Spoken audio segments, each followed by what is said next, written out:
Keskin, namı diğer Asmen Ubivayır veya Mesut Asmen Keskin. 1973 Plümürlü bir ailenin çocuğu olarak İstanbul'da doğdum. 2 yaşından beri Almanya'da yaşıyorum. Özellikle Zazaca üzerine araştırmalarım, çalışmalarım var.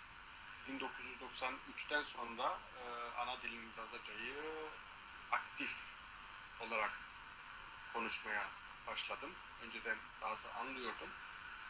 Çünkü o zaman fazla konuşan yaşıtlarım da yoktu. 93-94'ten beri de Zazaca'yla hem öğrenmeye hem de ilgilenmeye başladım. İşte o zaman 94'lerden sonra seminerler de düzenleniyordu senede 2 kez Zazaca üzerine. Genellikle Vare dergisinin çevresiydi. İşte orada alfabeleştirme üzerine kitaplar çıkıyordu ve kitap çalışması da yapılıyordu. O konuda biraz şanslıydım da çünkü o senede bir yapılan Beyvi Kitabı etkinliklerinde de Zazaca üzerine çalışma yapmış Profesör Doktor Ludwig Paul Hamburg Üniversitesi'nden o zaman onu tanıma şansına sahip oldum. İşte sonra C.M. Jacobson ve Sander Neito o alfabe çalışmalarını yapan bildiğim bir arkadaşlar. Sonra Profesör Doktor Jörg Kiepert'le tanıştıklar vesaire derken Sakisi 2005 ile 2008 ve 2009 arasında master eğitimimi aldım Frankfurt Goethe Üniversitesi'nde karşılaştırmalı dil bilim bölümünde. Master tezimi de Zazaca'nın şivesel yapısını, diyalektoloji üzerine yazdım. Ve 2009 yılından beri de doktora öğrencisi olarak aynı üniversitede doktora öğrencisiyim. Bir de hemen her sömestr Zazaca dil dersi de veriyorum bizim bölümde. Öğrenciler dışında da gelenler var. Genelde çoğu Zaza kökenli, daha en çoğu yani Dersim kökenli olup da ana dilini öğrenmek isteyen öğrenciler, genelde genç insanlar. Doktora tezinin içeriğini öğrenebilir miyiz? Doktora tezin içeriği de Zazaca için bir şiveler üstü bir yazı dili üretmek ve geliştirmek. Yani daha sonra bir projeyi başlatmak için çok uzun vadeli bir proje. Bunun temellerini oluşturarak dil bilimsel bazda. Yani sadece böyle bir şiveyi alıp da işte bu şive standarttır diye değil de daha çok dil bilimsel ve genele hitap eden daha rahat anlaşılabilecek. Konusuna nasıl bakıyorsun Zazaca diline ilişkin? Yani standartizasyonun altında ne anlıyorsun?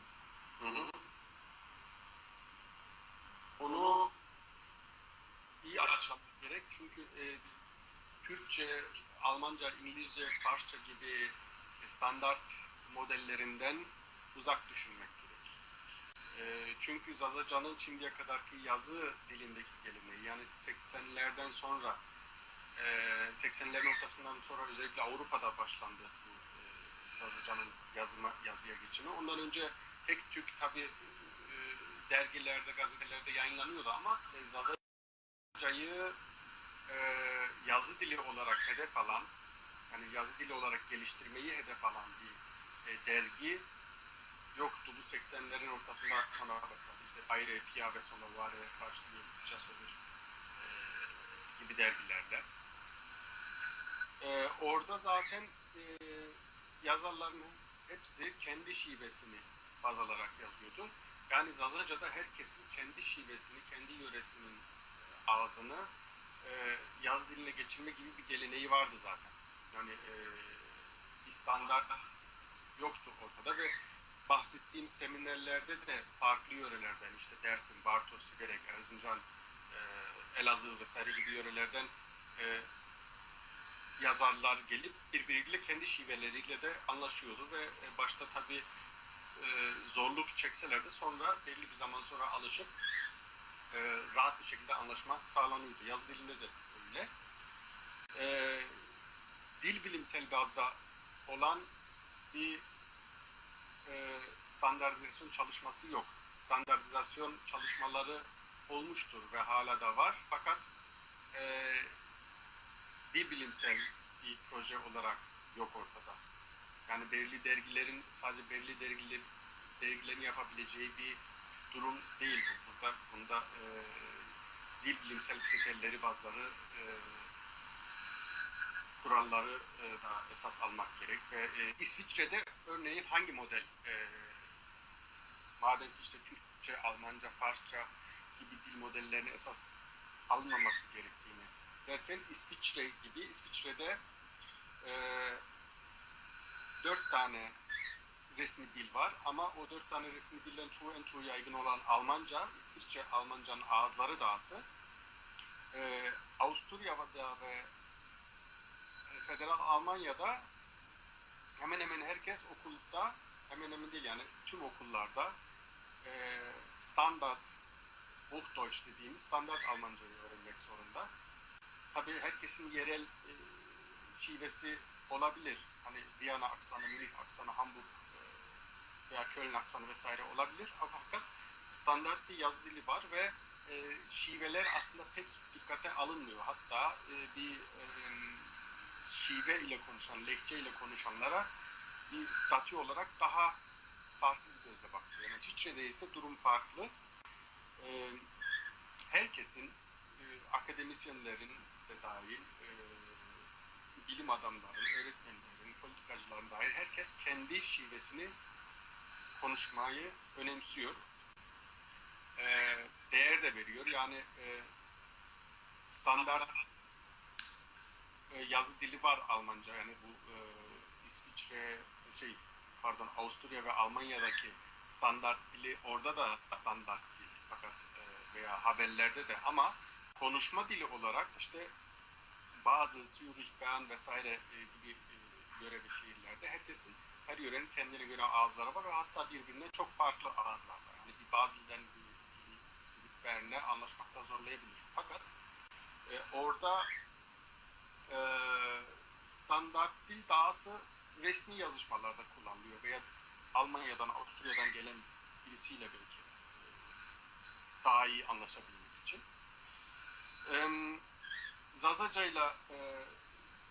Zazaca'ya bu durumu nasıl projekte edebiliriz sorusuna şimdiye kadar demin dedik Zazaca yazı dilinde de şimdiye kadar gelişmiş yazı dilinde de hemen hemen herkes kendi ağzını kullanarak yazı dili yazıyor. Roman olsun, şiir olsun, her tür yazı olsun. Fakat standart dilde işte bilimde bir kolektife, genele hitap eden kurumlarda işte haber ajansı olsun, habercilik, gazetecilik, Zazaca'yı konuşan bütün insanlara hitap eden kurumlar, kolektifler için ve ayrıca bilimde de ve sanatta da vesaire bir standart yazı dili şart.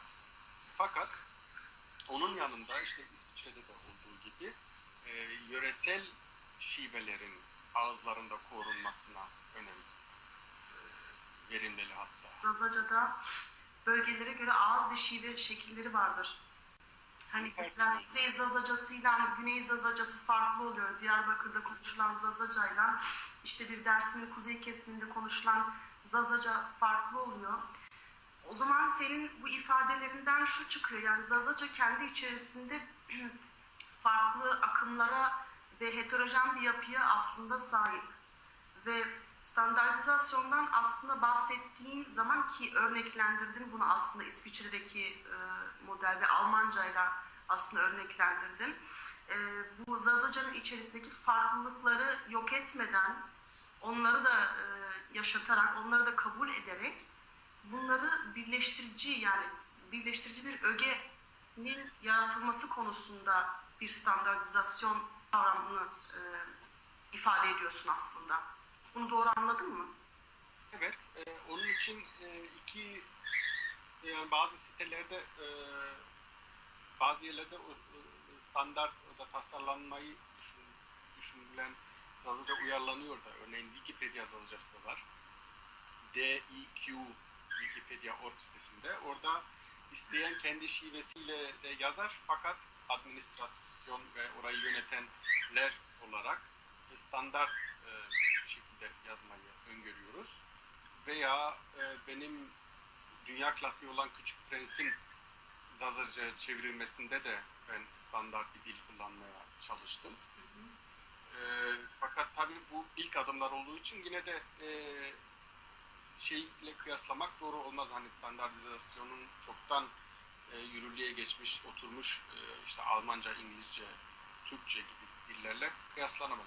Henüz başlangıçtayız. Fakat öyle adımlar az da olsa atıldı. İşte Wikipedia'da buna iyi bir örnek. Tabii diyeceksin ki Wikipedia'da da örneğin gelişmiş dillerde dahası. İşte Almanca'da örneğin farklı ağızların bile Wikipedia sitesi var. Fakat çok yaygın değil. Hani Güney Almancası işte ya da farklı şivelerde yer almakta. Ama en çok yaygın olan standart dildeki Wikipedia. Zazaca'da da tabii ileride yapmak isteyen varsa kendi şivesinde ya da ana lehçesinde şey yapabilir ama fakat bir site ayrı sayfa açabilir fakat öyle bir lüksümüz şu an yok. Önemli olan bütün Zazaca'yı konuşan bütün insanlara, Zazalara ortak bir dille, standart bir dille hitap etmek. Bu tabii dediğin gibi şeyi de anlamına gelmemeli. Özellikle dil bilimcileri için bütün dil sadece dillerde, dillerin içindeki şiveler, ağızlar, lehçeler de insanın yarattığı bir zenginlik, bir sanat eseridir. Korunması önemli. Yani tekleştirme amaçlı bir standartizasyon söz konusu değil. Yok. Tamam. Kesinlikle olmaz. Peki TRT Şeş, yani bunun ben mesela çok fazla duydum. Bu konularla ilgili olan şahıslardan. TRT Şeş'i bir standartizasyon edilmiş bir Zazaca'nın kullanıldığını söyleyebilir miyiz? Ben TRT Şeş veya yeni adıyla TRT Kurdi'yi fazla izleyemedim maalesef. Genelde televizyon fazla izlemediğim için ama izleyebildiğim kadarıyla o programlarda bir standart oluşturulmuş değil. Ki zaten örneğin halkla sohbete giden programlar var. Yani işte Meyman gibi. Orada zaten herkes kendi şivesiyle konuşuyor veya spikerler tabii yöreden yöreye gezince o yöredeki insanların da dile uyum sağlayarak daha iyi anlaşabilmesi için konuşuyor. Yani yöreleri şivesini de öğrenerek konuşuyorlardı. Kısacası orada herhangi bir standarttan konuşmak mümkün değil. Benim orada ama dikkat ettiğim bir şey vardı. Mesela daha çok böyle Sünni Şafii inancına sahip olunan bölgelerde Zazaca konuşulan ama Sünni ve Şafii mezhebine mensup olan insanlar mesela orada Allah kelimesi çok kullanılırdı.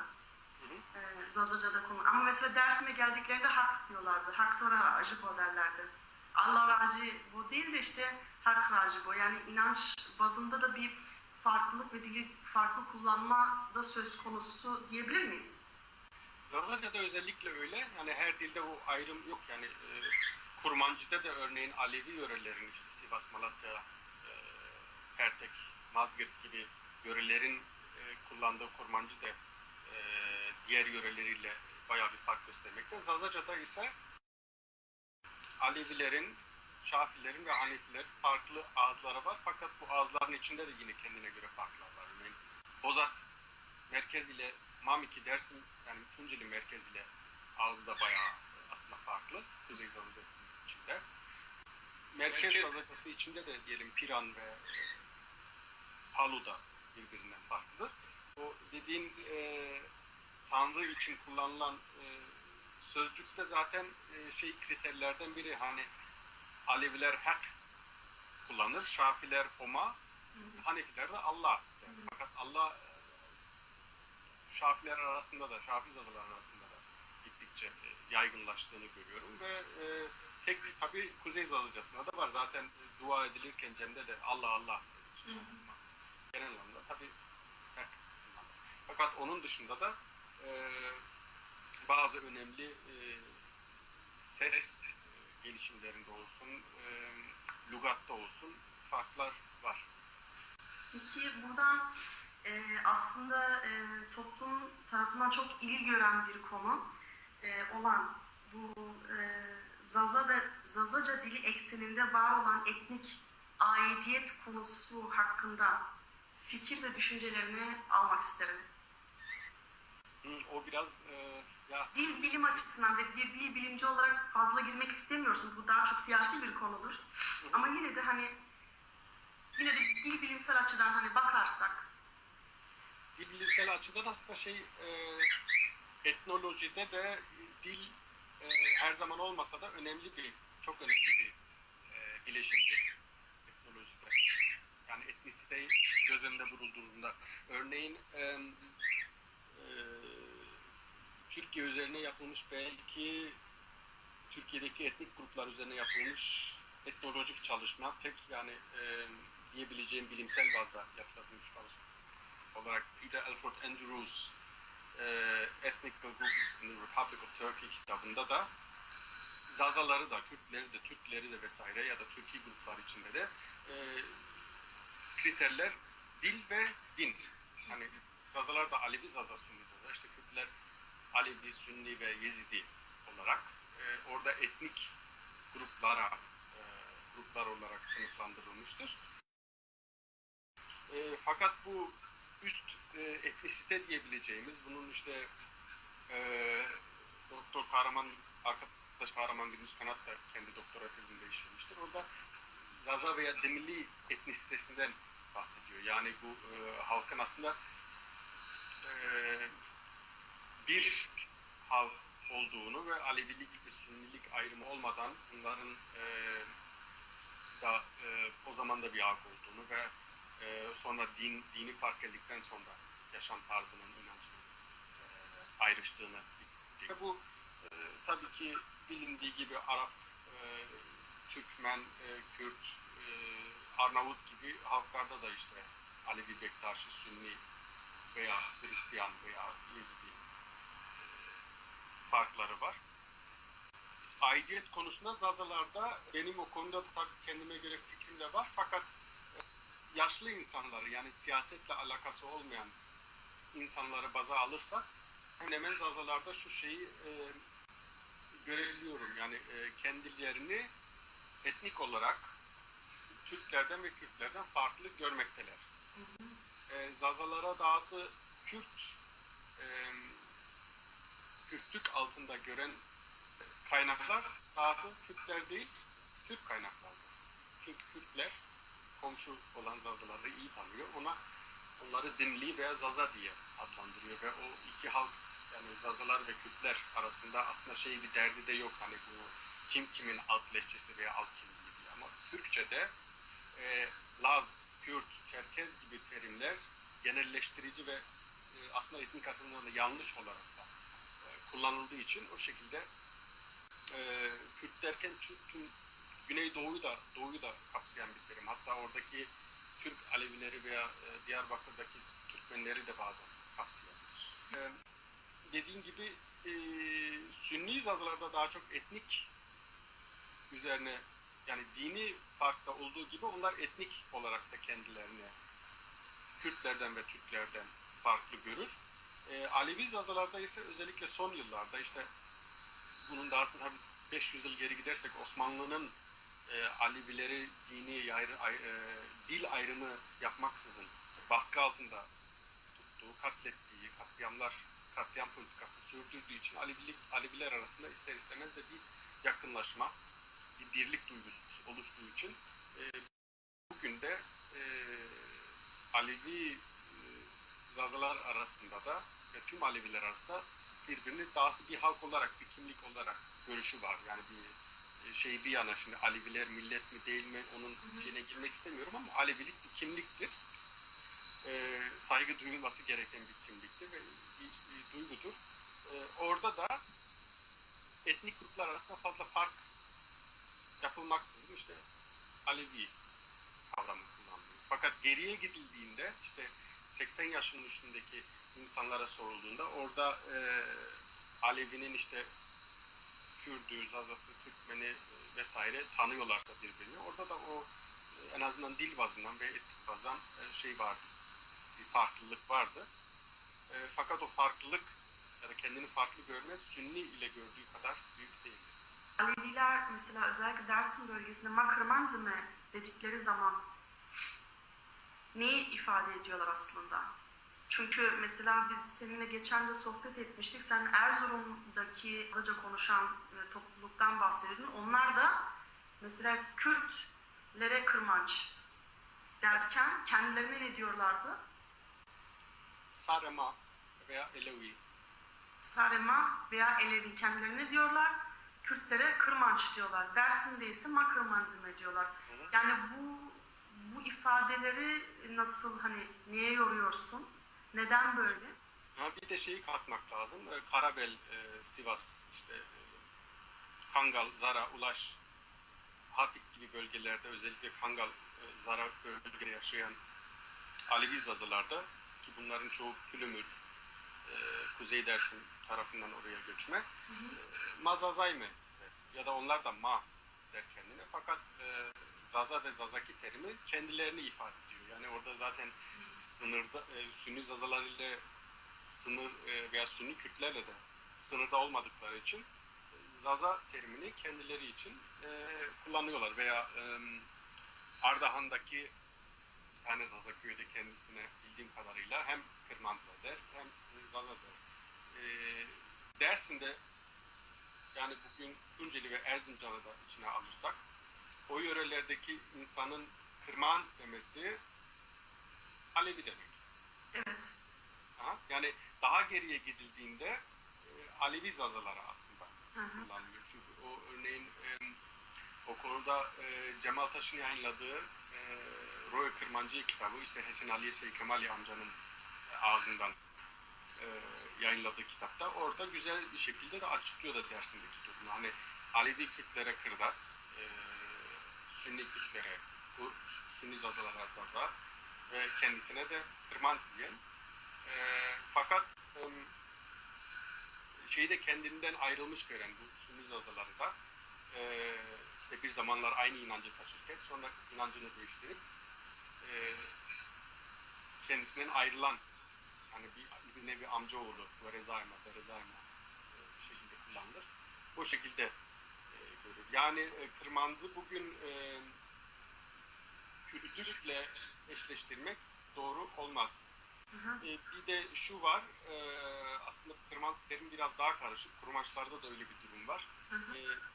Bizim yörede ağler, yani Tarıkan, Balaban veya toprak sahibi olanlar, diğer aşiretlerle dahil, kendisine ağler derken eskiden toprak sahibi olmayanlara kırmaymış. Bu bazı kurmanç yörelerinde de var. Yani aşiretli olanlar kendilerine aşiret adıyla, işte topraksız olanlara kurmanç der. Veya dede adeti, ocak sadeden olanlar da, işte Kureyşan babam olsa vesaire, onlar da eskiden Munzur Cömert'in araştırmalarına göre de kendisini işte Kureysiz, Bamasuruz derken talip takımına kırmanz der. Yani kırmanz terimi çok çetrefilli, biraz komplike bir terimi. Fakat bugün itibariyle bizim köyde de hala kırmanzıma derken bizim Aleviler. Yani etnik, bir anlamda etnik bir terim değil, o inancı içeren, inancı ifade eden. İnanç ağırlıklı ama tarihteki sosyal ve siyasi ötekileştirilme durumlarından ötürü de birleştirici olduğu için bu inanç kimliği, inanç bölümü daha çok böyle etnisite hali de almış. Aslında biraz Yahudilerin durumuna benzer bir durum da söz konusu diyebiliriz de sen ifadelerinde kırmanç dedin ve kurmanç dedin. Yani böyle de bir ayrım da söz konusu o zaman. Bu da yöreden yöre değişebilir. Şimdi Urfa veya bazı yörelerdeki Kürtler de kırmanç da kullanılır veya işte o neticede aynı kökenden gelen bir kelime. Telaffuz farklı. Fakat Alevi Zazalar kendisini kesinlikle kurmanç telaffuzunu kullanmaz. Yani sadece Dersim'de kırmanç. der ve o işte sorduğun soruyu da umarım unuttum galiba. Hınıs ve Bartu, işte Karlova, Evet. Karel, Tekman yöresindeki Alevi Zazaların kırmancı kullanmamasının nedeni şu olabilir ki komşuları genelde orada Sünni Kürtler ve onlar kendine kurmanç dediği için o kelimeden kendini e, ayrı tutmak ister. Yani Dersimlilerin de hemen ötede olan işte Palo Bingöl'deki Zazlar da kendilerine Zaza dediği için kendisini dini olarak ayrı tuttuğu için farklı bir terim kullanmak istiyor. Yani oradan kaynaklı olabilir.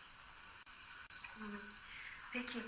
Şimdi biz sempozyumda seni dinleyeceğiz. Sempozyumda tekrar göreceğiz. 18 Aralık'ta Zaza Dil Sempozyumu Viyana'da gerçekleşecek. Sunuculardan sunum yapacak olan akademisyenlerden bir tanesi de sensin. Sempozyumda senden neler bekleyeceğiz? Neleri dinleyeceğiz? Konu Zazaca'nın standartizasyon sorunu ve çalışmaları üzerine. Bu standartizasyon, hani doktora tezi derken sadece kendi başıma oturup yürüttüğüm bir çalışma değil. Onun Zazaca yazarlarla da birlikte, bilimciler olsun, yazarlar olsun, birlikte yürüttüğüm ve bazı kararları da seminerlerde verdiğimiz kararlar da buna dahil ediliyor. Hani onun belli bir kriteri, bir temeli var. Ama bazı konularda da örneğin ay isimleri, gün isimleri, yön isimleri üzerine karar da verilmesi lazım. Çünkü farklı ağızlarda farklı ay isimleri, farklı yön isimleri var. Hepsini doğru. Hiçbiri dilimizde olan hiçbiri yanlış değil. Fakat en yaygın olan ve en uygun olanı öyle kararla seçmek mümkün.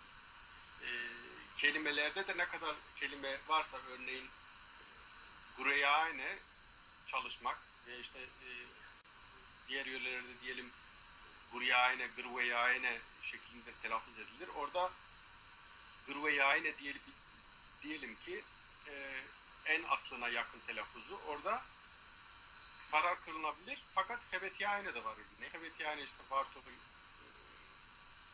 Bingöl, kısmen Erzincan'da da bizde de bilinen bir kelime ama onlarda daha çok çalışmak anlamında kullanılan bir fiil.